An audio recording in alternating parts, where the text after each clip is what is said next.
बिस्मिल्लाहिर्रहमानिर्रहीम। अस्सलाम वालेकुम स्टूडेंट्स, मैं ज़फ़र अली शाह आपका केमिस्ट्री टीचर।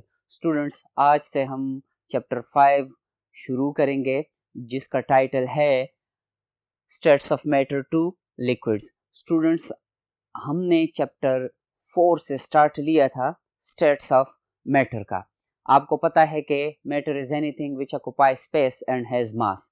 फिर हमने ये भी बात की थी कि 3 बेसिक स्टेट्स ऑफ मैटर हैं हमारे पास, जिसमें से first state of matter chapter 4 में हमने डिस्कस किया था, दैट इज गैस। चैप्टर 5 में हम लिक्विड की डिस्कशन करेंगे और इंशाल्लाह चैप्टर 6 में हम सॉलिड स्टेट ऑफ मैटर की डिस्कशन करेंगे। तो इसलिए चैप्टर की टाइटल में जो 2 आपको दिखाई दे रहा है, इसका मतलब है कि सेकंड स्टेट ऑफ मैटर। अब प्लाज्मा जो है वो भी स्टेट ऑफ मैटर है, लेकिन इस लेवल पर हम गैस, लिक्विड और सॉलिड स्टेट की बात करेंगे। स्टूडेंट्स, टॉपिक का टाइटल है हमारा, जिससे हम अंदाजा लगा सकते हैं कि हमने इन टॉपिक्स को डिस्कस करना है या इन हेडिंग्स को डिस्कस करना है। हमने टॉपिक है हमारा, टाइटल है kinetic molecular interpretation and simple properties of liquids. Gases chapter की केस में हमने काइनेटिक मॉलिक्यूलर थ्योरी पढ़ी थी और उसके कुछ पॉइंट्स पढ़े थे और उनमें हमने गैसेस की प्रॉपर्टीज को एक्सप्लेन किया था। इसी तरह kinetic molecular theory of liquids क्या इंफॉर्मेशन हमें डिलीवर करती है regarding the liquid state of matter. उससे पहले स्टूडेंट्स, जरा रिवाइज कर लूँ मैं आपके लिए। आपको पता है कि what is the definition of matter. Simplest wording में हम कह सकते हैं कि anything which occupy space and has mass. हर वो चीज जो जगह घेरे और उसका मास हो, उसको हम मैटर कहते हैं। और you know that mass is the quantity of matter in an object. जितना मैटर की क्वांटिटी ज्यादा होगी किसी ऑब्जेक्ट में, उतना उसका मास ज्यादा होगा। ठीक है स्टूडेंट्स, यहाँ पर फिर हम कहते हैं कि this is the introduction. Students, this is the introduction to the liquid state. हम कहते हैं कि लिक्विड स्टेट जो है एक एक्सट्रीम पर गैसेस को फॉलो करता है, दूसरे एक्सट्रीम पर सॉलिड्स को फॉलो करता है। कैसे? गैसेस के बारे में कहा गया है कि complete absence in order of particles. Gas के जो पार्टिकल्स होंगे, गैस के जो मॉलिक्यूल्स होंगे, स्टूडेंट्स जब भी पार्टिकल की बात हो लेक्चर्स में तो आपको समझ जाना चाहिए कि we are talking about atoms, molecules and ions. इनमें से कोई भी हो सकता है। जनरली हम पार्टिकल्स की बात करेंगे। तो जो गैस में जो मॉलिक्यूल्स हैं या एटम्स हैं या आयंस हैं, वो कंप्लीटली डिसऑर्डर है। ठीक है, कोई पार्टिकल्स अपनी पोजीशन पर फिक्स नहीं है, वो हर वक्त हर लम्हा अपनी पोजीशन चेंज कर सकता है। क्यों? क्योंकि काइनेटिक एनर्जी है उनमें। फिर सॉलिड्स की अगर हम बात करें तो सॉलिड्स में कंप्लीट ऑर्डर ऑफ पार्टिकल्स हैं। किन सॉलिड्स में? परफेक्टली क्रिस्टलाइन सॉलिड्स में। हम इंशाल्लाह जब चैप्टर 6 में जाएंगे तो सॉलिड्स के बारे में हम ये जान जाएंगे कि there are 2 types of solids, crystalline solids and amorphous. Amorphous में पार्टिकल्स जो होंगे वो 3 डायमेंशनली अरेंज्ड नहीं होंगे, while in case of crystalline substances particles are 3 dimensionally arranged. ठीक है स्टूडेंट्स, अब लिक्विड कैसे सॉलिड्स को और गैसेस को फॉलो करेगा? Liquids follow solids at one extreme and gases at the other extreme. कैसे? लिक्विड्स और गैसेस के मॉलिक्यूल्स में फोर्सेस ऑफ अट्रैक्शन कम है और they offer no resistance to deformation. अगर हम किसी कंटेनर में, सपोज हम कंसिडर कर लेते हैं कि प्लास्टिक का एक कंटेनर है, उसमें गैस के मॉलिक्यूल्स हैं और उसमें लिक्विड भी मौजूद है, अलग अलग कंटेनर है। अब अगर हम उनका शेप बिगाड़ना चाहेंगे तो हम बिगाड़ सकते हैं, वो रेजिस्ट नहीं कर सकते वो पार्टिकल्स। क्यों? क्योंकि उनमें फोर्सेस ऑफ अट्रैक्शन वीक है। वीक फोर्सेस ऑफ अट्रैक्शन की वजह से उनमें एम्प्टी स्पेसेस ज्यादा हैं। गैसेस में तो बहुत ज्यादा है, लिक्विड्स में तकरीबन ना होने के बराबर है, लेकिन फोर्सेस ऑफ अट्रैक्शन वीक होने की वजह से लिक्विड के मॉलिक्यूल्स एक दूसरे के ऊपर स्लाइड कर सकते हैं। तो उनकी स्लाइडिंग की वजह से हम लिक्विड्स का और गैसेस का शेप जो है वो चेंज कर सकते हैं। आसान एग्जांपल है, डेली लाइफ एग्जांपल है, अगर हम बलून को एयर या किसी भी गैस से भर दें तो उस बैलून को अगर हम प्रेस करना चाहेंगे अपने हाथों से तो हम प्रेस कर सकते हैं। क्यों? क्योंकि there are weak forces of attraction. तो इस स्टेटमेंट का मतलब ये है कि लिक्विड्स और गैसेस जो हैं यहाँ पर सिमिलैरिटी शो कर रहे हैं, रिजेम्बलेंस शो कर रहे हैं, एक दूसरे को फॉलो कर रहे हैं। किस चीज में? Resistance, no resistance to deformation. They adapt the shape of the container, उनको जिस कंटेनर में भी ट्रांसफर किया जाए गैसेस और लिक्विड्स को, तो वो उस कंटेनर का शेप अडेप्ट कर लेंगे, उस कंटेनर के शेप में कन्वर्ट हो जाएंगे। अगर उसको हम बॉटल में, प्लास्टिक की बॉटल में, या अगर हम उसको ग्लास में या किसी बीकर वगैरह में ट्रांसफर कर ले लिक्विड्स और गैसेस को, तो उनका जो शेप होगा वो उस कंटेनर को फॉलो करेगा। दूसरे साइड पर liquids show similarity with solids near melting point. Liquids अब सॉलिड्स को कब फॉलो करेंगे, सिमिलैरिटी कब शो करेंगे लिक्विड्स और सॉलिड्स? उस वक्त जब कोई सॉलिड मेल्टिंग पॉइंट के करीब हो।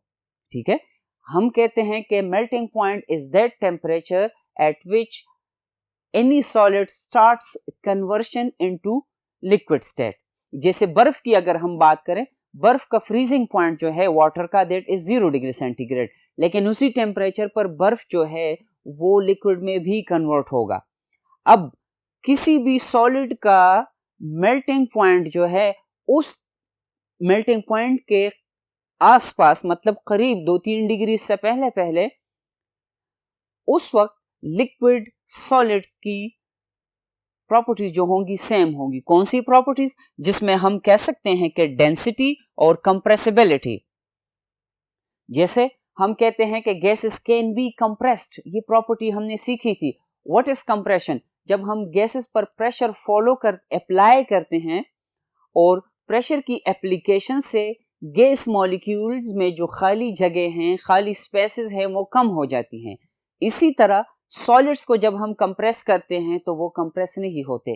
क्यों नहीं होते? क्योंकि उनमें फोर्सेस ऑफ अट्रैक्शन स्ट्रांग है, एम्प्टी स्पेसेस जो हैं वो ना होने के बराबर है, बिल्कुल जीरो हैं सॉलिड्स में।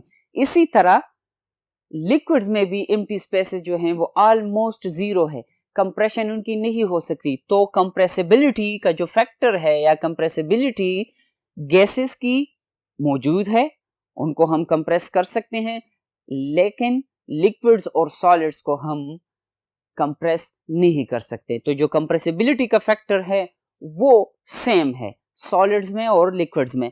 फिर डेंसिटी की बात की गई है। You know that density is mass per unit volume. Density is mass per unit volume. Normally density को हम D से रिप्रेजेंट करते हैं, मास को स्मॉल m से और वॉल्यूम को V से। तो mass per unit volume is the density. तो सॉलिड्स की प्रॉपर्टी ये है कि उनकी डेंसिटी ज्यादा होगी, पर यूनिट वॉल्यूम में उनका मास ज्यादा होगा। गैसेस की डेंसिटी कम होगी, पर यूनिट वॉल्यूम में गैसेस की जो डेंसिटी होगी, जो मास होगा मॉलिक्यूल्स का, वो कम होगा। क्यों? क्योंकि अगर हम 1 सेंटीमीटर क्यूब की बात करें तो गैसेस की केस में 1 सेंटीमीटर क्यूब में नंबर ऑफ मॉलिक्यूल्स कम होंगे। तो जब नंबर ऑफ मॉलिक्यूल्स कम होंगे, मास पर यूनिट वॉल्यूम कम होगा, डेंसिटी कम होगी। लेकिन लिक्विड्स की केस में मास पर यूनिट वॉल्यूम जो है वो ज्यादा है। तो यहां पर डिसिमिलर नेचर शो कर रहा है, जो सिमिलरिटी नहीं है गैसेस और लिक्विड्स की, लेकिन लिक्विड्स और सॉलिड्स यहां पर सिमिलरिटी शो कर रहे हैं डेंसिटी के फैक्टर में। फिर स्टूडेंट्स, हम फोर्सेस ऑफ अट्रैक्शन की बात करते हैं।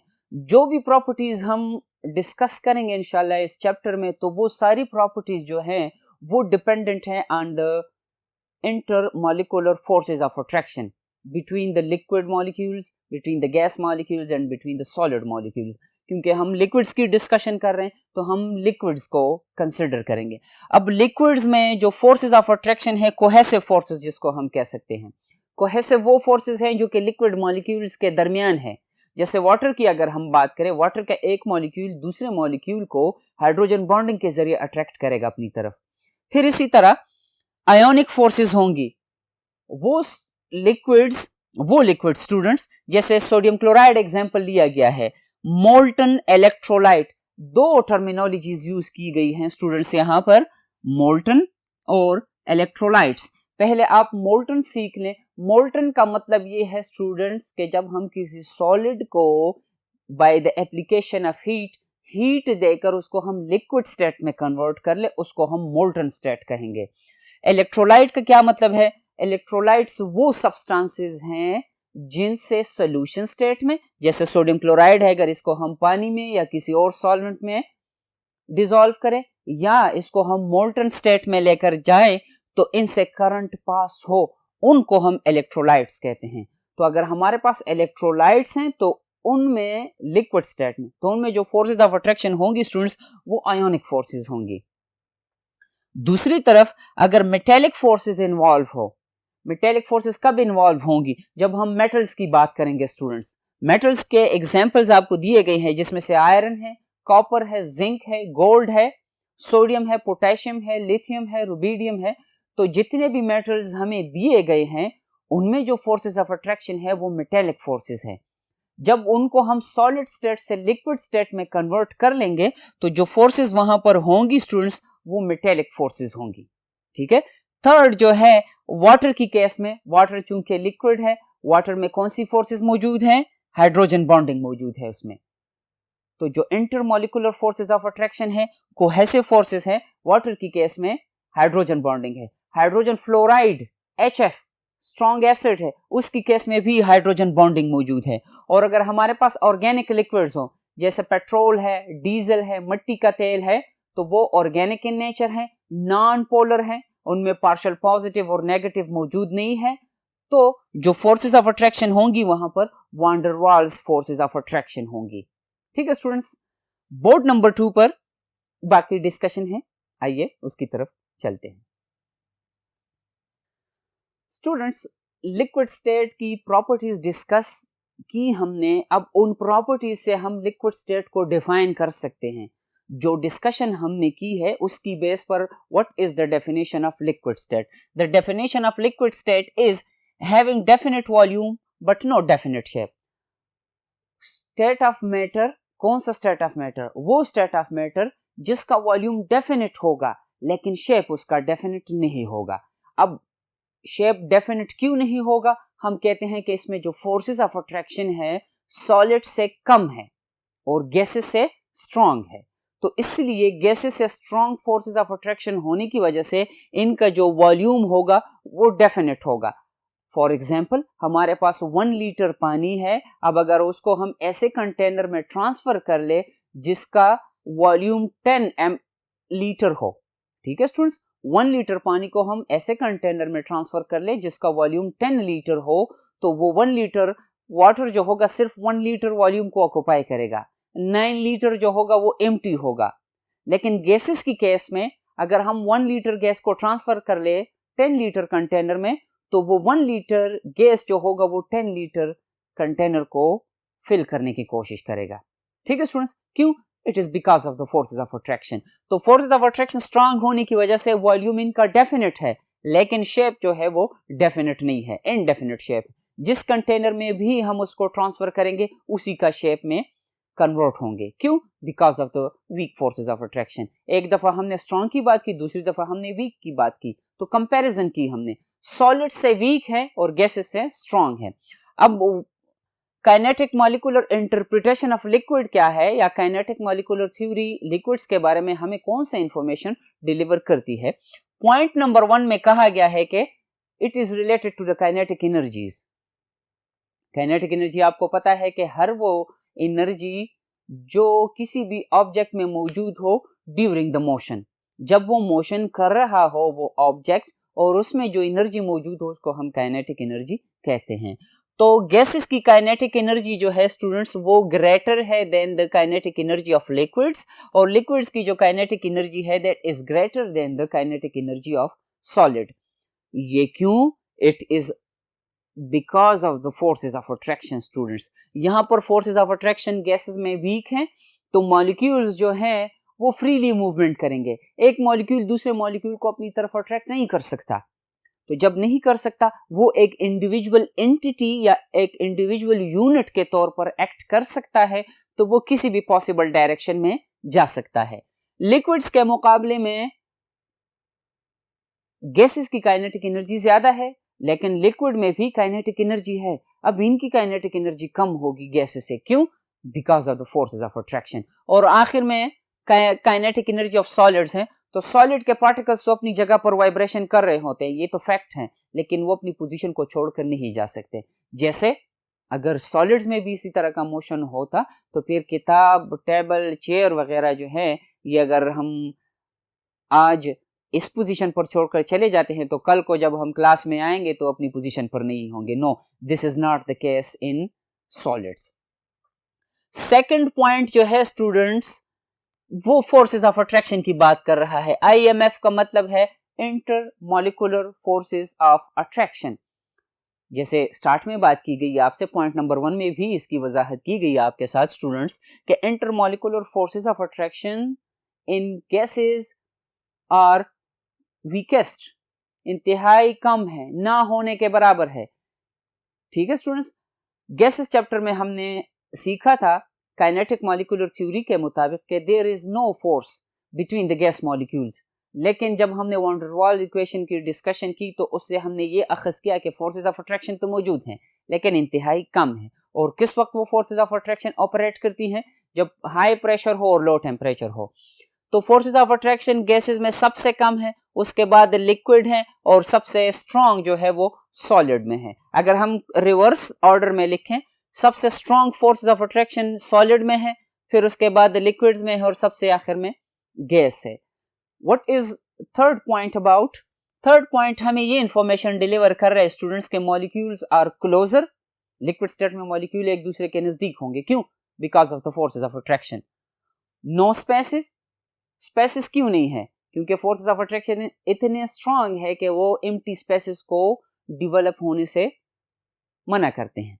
और नो स्पेसिस की वजह से उनकी कंप्रेशन नहीं होती, वो कंप्रेस होते नहीं है, प्रेशर का इफेक्ट नहीं है यहाँ पर। ठीक है स्टूडेंट्स, और आखिरी जो पॉइंट है या जो रिजल्ट है इन तीनों पॉइंट्स का, that is definite volume. Forces of attraction strong है, एम्प्टी स्पेसिस नहीं है, एम्प्टी स्पेसिस की वजह से वो कंप्रेस नहीं होते, और कंप्रेस ना होने की वजह say that is definite volume. इनका वॉल्यूम जो होगा डेफिनेट होगा, स्पेसिफिक होगा। फोर्थ पॉइंट और आखिरी पॉइंट जो है that is molecules are in constant motion. क्यों कांस्टेंट मोशन में है लिक्विड के मॉलिक्यूल्स? इसलिए कि जो फोर्सेस ऑफ अट्रैक्शन है वो वीक हैं, वो मोशन कर सकते हैं। अब फोर्सेस इतने स्ट्रांग नहीं है कि वो मॉलिक्यूल को रोक सके मोशन करने से। जैसे जब हम बर्फ को देखते हैं तो वो तो सॉलिड स्टेट में है, लेकिन जब वो लिक्विड स्टेट में कन्वर्ट हो जाएगा, मॉलिक्यूल्स एक जगह से दूसरी जगह रैंडम मोशन कर सकते हैं। लेकिन जैसे जैसे हम टेम्परेचर कम करते जाएंगे, मॉलिक्यूल्स की काइनेटिक एनर्जी कम होती जाएगी, और 0 डिग्री सेंटीग्रेड पर वो अपनी जगह पर रुक जाएंगे। और जो फोर्सेस ऑफ अट्रैक्शन है, हाइड्रोजन बॉन्डिंग जो है वो परमानेंट हाइड्रोजन बॉन्ड बन जाएगा, और वो लिक्विड से सॉलिड स्टेट में कन्वर्ट हो जाएगा। ठीक है स्टूडेंट्स, कैन फ्लो, ये एक जगह से दूसरी जगह जा सकते हैं, वही रीजन है forces of attraction. No definite shape, weak forces of attraction. Can be poured, एक कंटेनर से हम दूसरे कंटेनर में इसको ट्रांसफर कर सकते हैं। Can assume shape of the container, उसको हम जिस कंटेनर में भी ट्रांसफर कर लेंगे उस कंटेनर का शेप ये ले लेंगे या उसमें कन्वर्ट हो जाएंगे। ठीक है स्टूडेंट्स, तो ये kinetic molecular interpretation of liquid था, लिक्विड स्टेट, जिसमें हमने 4 पॉइंट्स डिस्कस किए। अब इन पॉइंट्स की बेसिस पर हम कुछ सिंपल प्रॉपर्टीज डिस्कस करते हैं लिक्विड स्टेट के लिए, जिसमें से first simple property of liquid state जो है that is diffusion. Gases chapter में आपने डिफ्यूजन सीखा था कि diffusion is the spontaneous mixing of 2 और मोर देन 2 गैसेस। स्पॉन्टेनियस, जिसमें से बाहर से कोई अमल दखल ना हो, कि हम गैसेस को मजबूर ना करें, कोई एक्सपेंस ऑफ एनर्जी ना हो, जिसमें एनर्जी इस्तेमाल ना हो, स्पॉन्टेनियस मिक्सिंग हो। इसी तरह लिक्विड्स में भी स्पॉन्टेनियस मिक्सिंग पॉसिबल है। क्यों? Because of the molecules motion. Molecules में मोशन है। मॉलिक्यूल्स में मोशन क्यों है? क्योंकि उनके फोर्सेस ऑफ अट्रैक्शन इतने स्ट्रांग नहीं है कि मॉलिक्यूल को एक जगह पर रिस्ट्रिक्ट कर सके, मोशन करने से मना कर सके। तो इनमें डिफ्यूजन जो होगा मौजूद है। सेकंड पॉइंट इससे रिलेटेड ये है स्टूडेंट्स के जो रेट ऑफ डिफ्यूजन है, स्पीड ऑफ डिफ्यूजन है, लिक्विड्स में वो स्लो होगा। क्यों? क्योंकि यहाँ पर फोर्सेस ऑफ अट्रैक्शन गैसेस से स्ट्रांग है, काइनेटिक एनर्जी हमने काइनेटिक मॉलिक्यूलर इंटरप्रिटेशन में सीखा कि kinetic energy of liquids is less than the kinetic energy of gases. तो डिफ्यूजन पॉसिबल है, लेकिन रेट इसका क्या होगा, स्लो होगा। अगर हम एक बकेट में, कंटेनर में, पानी में इंक मिक्स कर ले, ब्लू, ब्लैक या रेड, तो हम डायरेक्ट डिफ्यूजन ऑब्जर्व नहीं कर सकते। हम देख सकेंगे कि वो इंक जो है वो डिस्पर्स हो रहा है, लेकिन यूनिफॉर्म डिस्ट्रीब्यूशन नहीं होती। कुछ वक्त बाद जब हम ऑब्जर्व करेंगे, देखेंगे, तो वो इंक जो होगा वो यूनिफॉर्मली डिस्ट्रीब्यूटेड होगा because of the diffusion process.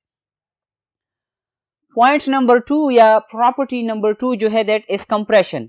What is compression? Compression is the application of pressure. जब हम प्रेशर अप्लाई करते हैं और वॉल्यूम में डिक्रीज आ जाता है, उसको हम क्या कहते हैं स्टूडेंट्स? कंप्रेशन कहते हैं। जैसे गैस मॉलिक्यूल्स की बारे में हमने बात की स्टूडेंट्स के वो मॉलिक्यूल्स एक दूसरे से दूर हैं। क्यों दूर हैं? उनमें खाली जगह हैं। क्यों खाली जगह हैं उनमें? फोर्सेस ऑफ अट्रैक्शन वीक हैं वहां पर। तो जब हम उन पर प्रेशर अप्लाई करते हैं तो हम गैस मॉलिक्यूल्स को एक दूसरे के नजदीक लेकर आते हैं। गैस मॉलिक्यूल्स को इंडिविजुअली हम उनका साइज कम नहीं कर सकते, ठीक है, लेकिन उनमें जो खाली जगह है उनको हम कम कर सकते हैं। तो इसी तरह लिक्विड्स की ये प्रॉपर्टी है कि दे आर इनकम्प्रेसिबल। इनको हम कंप्रेस नहीं कर सकते। क्यों नहीं कर सकते? चैप्टर की स्टार्ट में डिस्कशन की हमने कि इनमें एम्प्टी स्पेसेस मौजूद नहीं है। थर्ड प्रॉपर्टी जो है दैट इज थर्मल एक्सपेंशन या expansion. What is expansion? Expansion is the increase in volume. What is thermal expansion?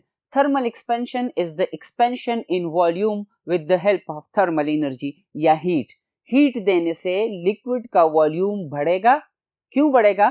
उसकी डिस्कशन है इस पॉइंट नंबर 3 में। अब स्टूडेंट्स, जैसे लिक्विड्स के बारे में हम कहते हैं कि they have no definite shape, ये तो आपको पता है। They can take up the shape of any container. क्यों? इसलिए क्योंकि उनमें जो फोर्सेस ऑफ अट्रैक्शन है वो वीक है। तो किसी भी कंटेनर का शेप ये ले सकते हैं या उसमें कन्वर्ट हो सकते हैं। अब जब हम किसी कंटेनर में पानी मौजूद है, किसी कंटेनर में आयरन का एक कंटेनर है, उसमें पानी मौजूद है, तो उसको जब हम हीट देंगे स्टूडेंट्स, तो पहले वो हीट ट्रांसफर होगा उस आयरन की कंटेनर में। आयरन की कंटेनर से एनर्जी ट्रांसफर होगी वाटर की मॉलिक्यूल्स में। अब फर्ज कर ले हमने स्टार्ट लिया है 25 डिग्री सेंटीग्रेड से। अब उस आयरन का टेम्परेचर 25 डिग्री सेंटीग्रेड है।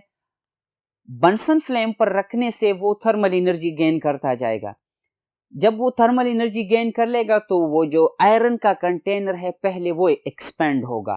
तो जब पहले वो एक्सपेंड होगा, बिफोर एक्सपेंशन उसमें वाटर का जो लेवल था वो फर्ज कर ले हम कहते हैं कि 1 लीटर था, और जब वो थर्मली एक्सपेंड हो जाएगा आयरन का वो कंटेनर, तो उसका वॉल्यूम या उसका लेवल जो होगा 1 लीटर से नीचे आ जाएगा। अब हम ये स्टूडेंट्स ऑब्जर्व नहीं कर सकते कि वॉल्यूम बढ़ रहा है या कम हो रहा है। हम सिर्फ इनिशियल और फाइनल स्टेजेस को ऑब्जर्व कर सकते हैं। तो जब वो कंटेनर थर्मली एक्सपेंड हो जाएगा, अब वाटर के मॉलिक्यूल्स उस एक्सपेंडेड कंटेनर को फिल करने की कोशिश करेंगे, उस लेवल को रिगेन करने की कोशिश करेंगे। तो जब वो कंटेनर एक्सपेंड होगा, अब उस कंटेनर से एनर्जी ट्रांसफर होगी उस लिक्विड में या वाटर में एनर्जी ट्रांसफर होगी, और वाटर के मॉलिक्यूल्स थर्मल एनर्जी गेन करेंगे, उनकी काइनेटिक एनर्जी बढ़ेगी। काइनेटिक एनर्जी बढ़ने की वजह से वो एक्सपेंड होगे, उसको हम थर्मल एक्सपेंशन कहते हैं। Students, expansion of liquids is greater then solids. Solids से लिक्विड्स में एक्सपेंशन ज्यादा होगी। सॉलिड्स में भी एक्सपेंशन पॉसिबल है। जैसे फिजिक्स में एक शॉर्ट क्वेश्चन था क्लास 9th की फिजिक्स में कि रेल का जो ट्रैक है, रेलवे ट्रैक, उसमें खाली स्पेसेस क्यों छोड़ी जाती हैं? इसलिए क्योंकि गर्मियों में ये आयरन या वो जो मटेरियल है वो एक्सपेंड हो जाता है, तो वो खाली जगह कवर कर लेती हैं उस एक्सपेंशन को। तो लिक्विड्स की एक्सपेंशन जो है वो सॉलिड्स से ज्यादा है। और लिक्विड्स में जो एक्सपेंशन है ये ऑल टेम्परेचर्स पर पॉसिबल है। अगर हम बर्फ को देखें, जब वो बर्फ में कन्वर्ट हो जाते हैं तो वो एक्सपेंड होगा। 0 डिग्री सेंटीग्रेड पर लिक्विड वाटर जब फ्रीज होगा एक्सपेंड होगा। अगर हम 100 डिग्री सेंटीग्रेड पर देखें तब भी वाटर में एक्सपेंशन होगी। तो लिक्विड्स में तकरीबन सारे टेम्परेचर्स पर एक्सपेंशन पॉसिबल है। क्या होगा जब एक्सपेंशन हो जाएगी उस कंटेनर में, जैसे मैंने स्टार्ट में बात की, जो लिक्विड का लेवल होगा उस कंटेनर में वो गिर जाएगा, और जब वो लिक्विड हीट गेन कर लेगा थर्मल एक्सपेंशन उसमें हो जाएगी, और जो स्टार्ट में उसके लिमिट्स थे उन लिमिट से उसकी एक्सपेंशन ज्यादा हो जाएगी। तो बुक में जो सेंटेंस है स्टूडेंट्स, आपकी समझ के लिए वही सेंटेंसेस आपको एक्सप्लेन किए जा रहे हैं कि ड्यूरिंग द स्टडी आपको कोई प्रॉब्लम ना हो। By getting heat liquid expends more beyond it's level. Start में जो लेवल था, फर्ज कर लो 1 लीटर हमने कंसिडर किया था, अब वो 1 लीटर से ज्यादा उसमें एक्सपेंशन आ जाती है। बोर्ड नंबर 3 पर बाकी वजाहत है।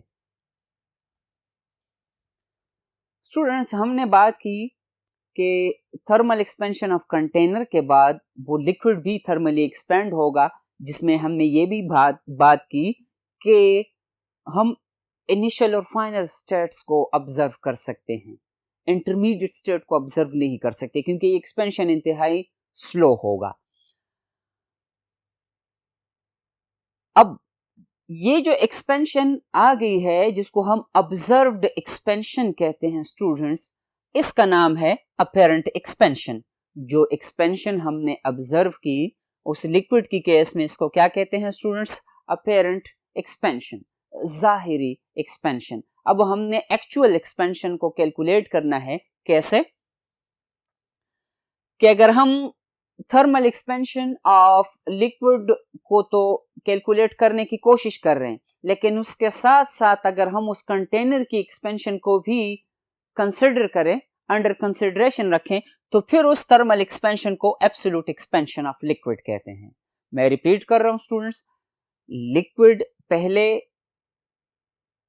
एक्सपेंड होगा वो कंटेनर, फिर उसके बाद वो लिक्विड एक्सपेंड होगा, और उन दोनों की एक्सपेंशन को, क्योंकि हम लिक्विड की एक्सपेंशन को कैलकुलेट कर रहे हैं, लेकिन हमने उन दोनों की एक्सपेंशन को कंसिडर करना है, इग्नोर नहीं करना। तो जब हम दोनों की एक्सपेंशन को कंसिडर करेंगे स्टूडेंट्स, उसको हम absolute expansion of that particular liquid कहते हैं। ठीक है स्टूडेंट्स, ये तो थर्मल एक्सपेंशन की वजाहत थी। पॉइंट नंबर 4 में कहा गया है कि मोशन।